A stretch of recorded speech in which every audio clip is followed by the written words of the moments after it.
昨天啊，有一篇文章在微信的朋友圈里刷了屏，不管是公务员还是大学生，普通的这个微商啊，还是房产中介，大家都在转这篇文章。这篇文章的标题叫《十问》，其实内容也非常简单，一共也就几百字。作者呢，名字叫云梦公子，他以一个升斗小民的身份就大家在过去几年来对疫情比较关心的这些问题呢，向卫健委提了10个问题，请求卫健委来回答。当然了，卫健委显然是没有回应他的这些问题啊。真正回应他的问题的是网络的有关管理部门，把他的号给炸了，这篇文章也被删除了。就在今天啊，还有很多微信的公众号的这个作者们啊，冒着被炸号的危险呢，就着这个话题在不停的写文章。比如说有一篇文章的作者标题就是说不懂就问是一个好品质。那么卫健委为什么要炸号呢？他讲的就是说，那普通的老百姓对疫情防控过程中间存在的问题不了解、不知道，想问，这不是很好的事情吗？你为什么要不回答这些问题呢？对吧？还有就是很多人在写这10问加10问，除了这10个问题之外啊，我们还有其他更多的问题呢。但是这些文章通通都被删除了。更有意思的是，就在今天上午啊，微信的朋友圈还有人发了一段视频。这段视频呢，是一头小猪啊，不停的在用脑袋撞那个门，脑袋给人感觉他脑袋已经撞懵了，还在不停的撞。然后他起了一个标题啊，就叫这头猪已经丧失了理智。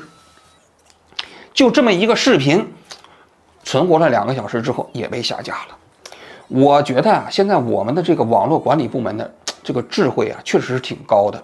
你就拿这个所谓的视频来看吧，它就是一头猪嘛，对不对？猪用脑袋撞这个大门，它确确实实是丧失理智了嘛。但是网络管理部门知道你其实真实含义是什么。你们这些人呢，在这个时候发这个视频，你不要以为我不理解，你们是在说猪吗？你们是在说我们像猪，你以为我听不出来吗？是吧？或者说你们在说我们中间的某一个人像猪，你不要以为我理解不了啊。据说啊，现在这个网络管理部门呢，其实有很大的技术加持，一个是大数据，一个是 AI 人工智能，他对网上发这些帖子啊，都可以进行分析。所以说你看，你表面说是猪，其实说的是像猪一样的人，他们都能分析出来。所以你看，其实你用这种暗语呀、阴阳怪气的方式说话啊，我们的管理部门其实也是能分辨出来的。不管怎么说啊，我个人觉得啊，其实这篇文章引起了网上大规模的转发，说明什么？人同此心呐，神州大地呀，心同此理呀，大家都在关心其实这些问题。所以我们今天啊节目就来讲一讲10问这篇文章中间的这些问题。这篇文章呢，其实说到底啊，它的问题大概分3个方面。第一个方面就是奥密克戎到底的风险如何？他就讲到了，他说你这个卫计委，你难道就是每天的工作就是公布数据吗？你做了有一些什么具体的这个疫情防控的具体措施了吗？那么奥密克戎到底死了多少人？到底死亡率是多少？到底致死率是多少？你告诉我们了吗？没有告诉我们，是不是？也就是说它的风险到底有多高？是不是就跟普通流感一样？那么如果普通流感我们在历史上都没有消灭，那我们凭什么要面对一个致死率不高的流感采取这样的措施呢？说到这个风险的时候，这个作者啊提到了一个例子，就是北京市前几天公布的3例死亡数据。大家可以看到啊，其实我们过去半年你已经不太看得到因为新冠疫情死亡的这种案例了，因为死亡非常罕见。你去看重庆的，也甚至你看新疆的，天天那种大规模的风控啊，然后把人给折腾来折腾去的，但是你看不见因为新冠死亡的人，那就说明他的死亡率非常低嘛，对不对？所以北京公布的这3起啊，是近半年以来我看到的唯一的3例因为新冠死亡的病例。但是这3例其实挺有意思的，第一个人91岁了，第二个是88岁了，第3个87岁了，而且他们3个都有基础病啊。所以这10问的作者还问呢，说这3个人都是长期卧床的人，他是怎么感染上的？他在床上不动，不管是躺在家里还是躺在医院啊，他都不动，怎么感染的？那么你的流调结果公布了吗？其实如果你要是流调结果公布了，比如说他是因为这个测核酸的时候被感染的，那就说明你这个所谓的现在的疫情防控措施，不但没有起到维护普通老百姓生命安全的作用，反而让这些易感人群呢、危险人群呢，更容易得上新冠嘛，对吧？所以要问你为什么不公布流调的这个结果嘛？但是我还想从另外一个方面说，其实这3个人你发现了吗？都有基础病，然后呢感染上新冠死了。但这里需要辨析的是，这3个人是因为本身身体就不行了，快要离世的时候呢感染上新冠呢，还是因为他们感染上了新冠之后导致了他们身体不行了而死亡呢？这是一个非常重要的区别。我们现在啊，政府天天说奥密克戎其实很危险，死亡有1/1000啊，死亡率啊，所以大家不能放开啊。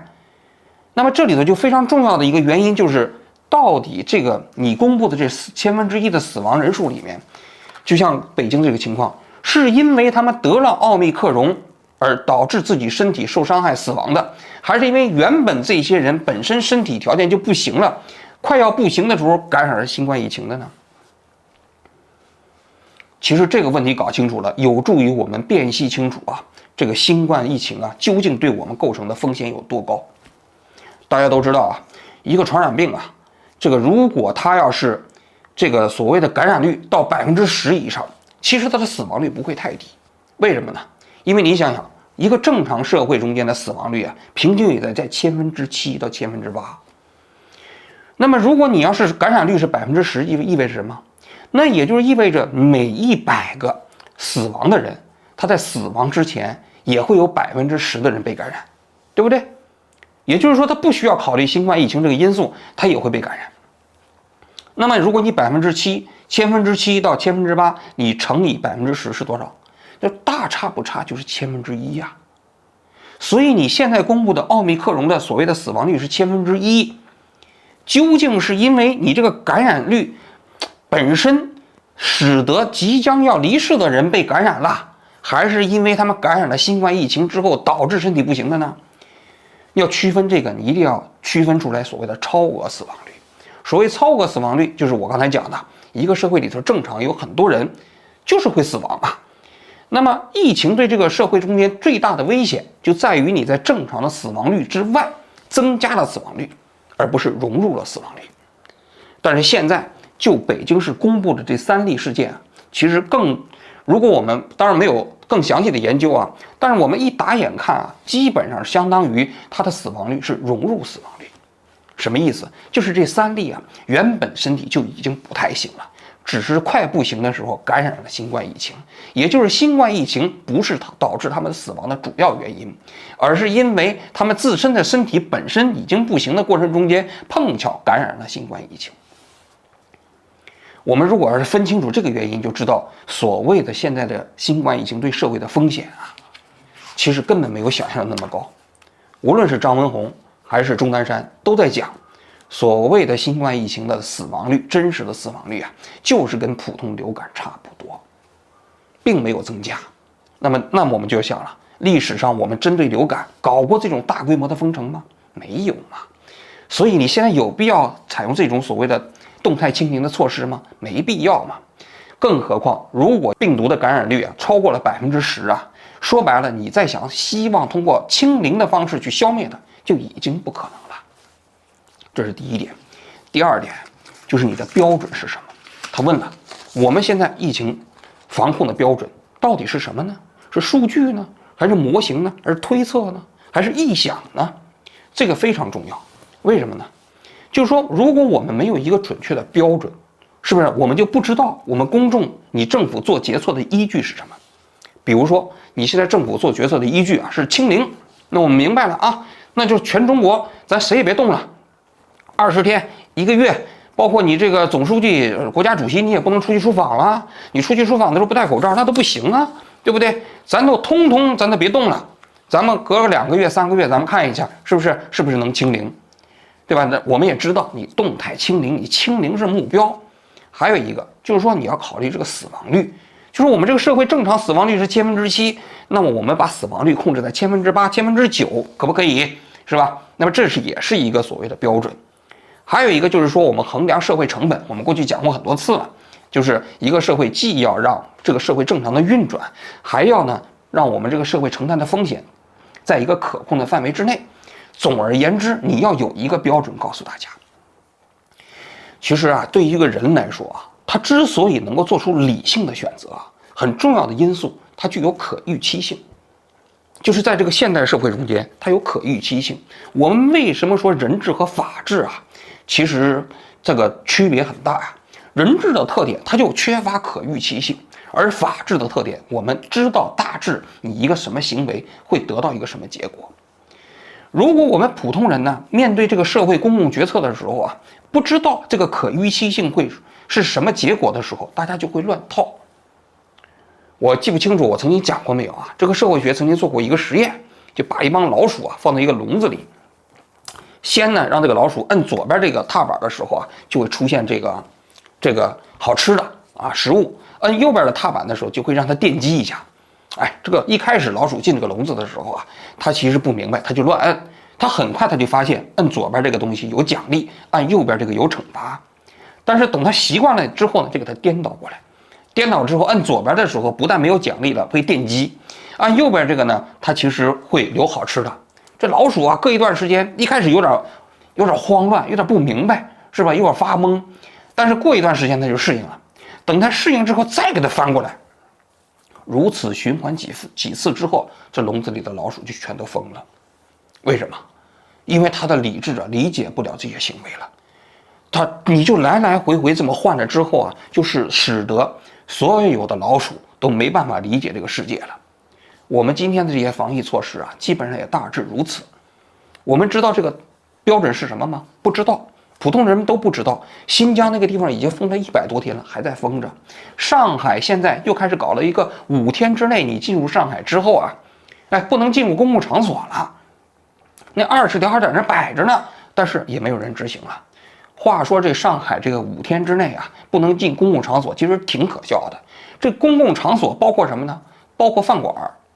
那也就是说，你去了上海之后，这5天之内你是不能出去吃饭的，你只能点外卖。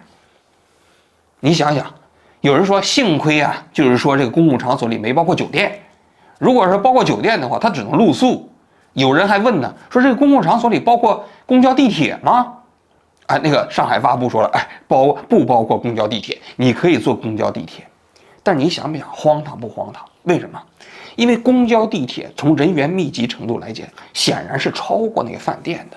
你公交地铁都可以坐，你让他饭店吃饭你不让他进，你有什么样的依据呢？就是你做这个决策本身呢，你的这个决策的依据是什么？不知道，大家不清楚。然后呢，各地就开始竞相效仿，就包括合肥今天也出台了跟上海一模一样的这种制度。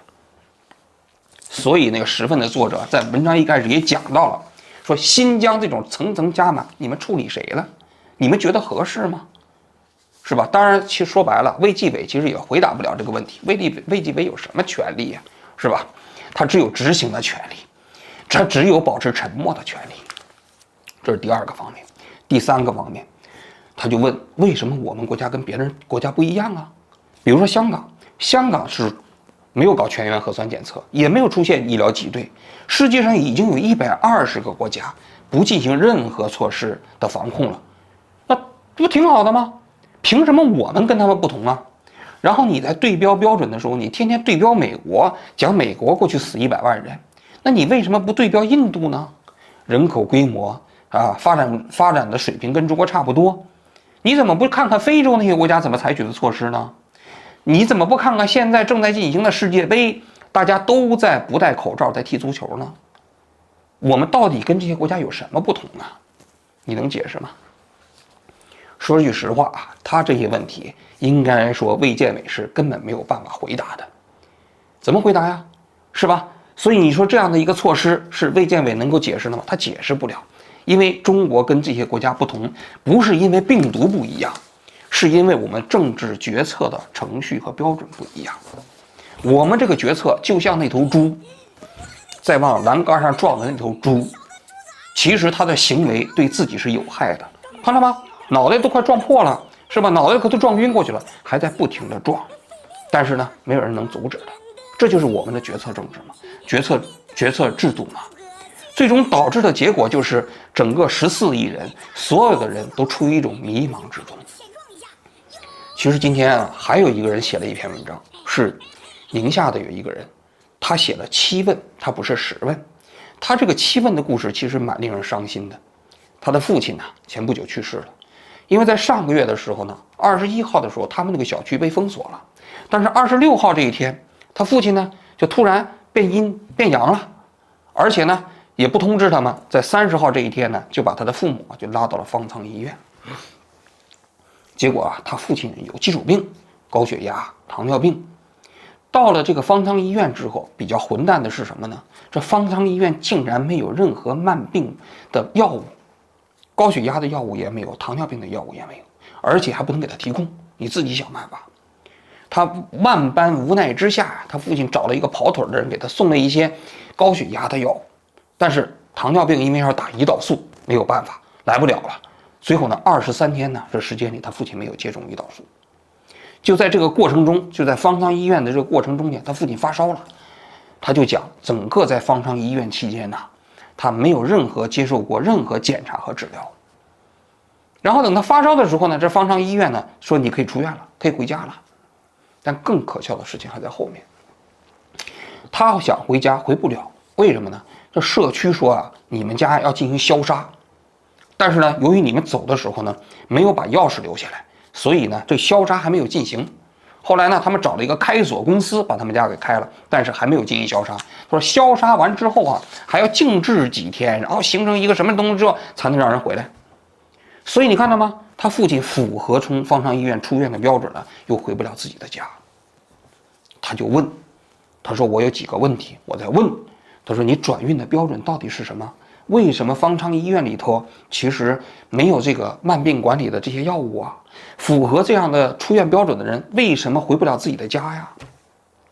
就在他问完之后，这7个问题之后啊，就在昨天，他的父亲已经去世了，已经离开了人世。说实在的，就这些问题啊，其实都是面对那些执政者啊，他们应该回答的问题。不管是宏观的10问，还是微观的7问，这些问题作为一个合格的施政者，他们都有义务去回答。但是现在的这些施政者呢，他们采取的措施就是封号，就是炸号，就是闭上你们的嘴。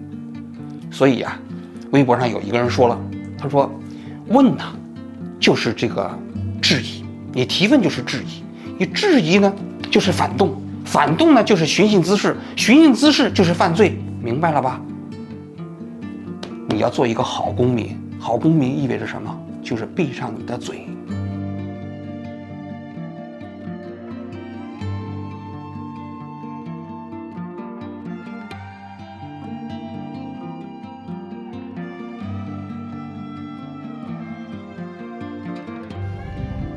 为啥？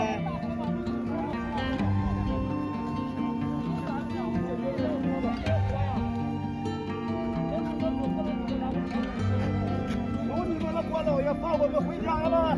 关老爷，求你们回家了，放我们回家！关老爷，关老爷，快求你们放我们放开！关老爷，快放我们回家了！求你们了，给你们磕头了，给你们磕头，给你们磕头，给你们别动我们，傻子！磕头了，让我们回家吧，让我们回家吧，给你们磕头，给你们磕头了，让我们回家了。别动我们，人别动，别动！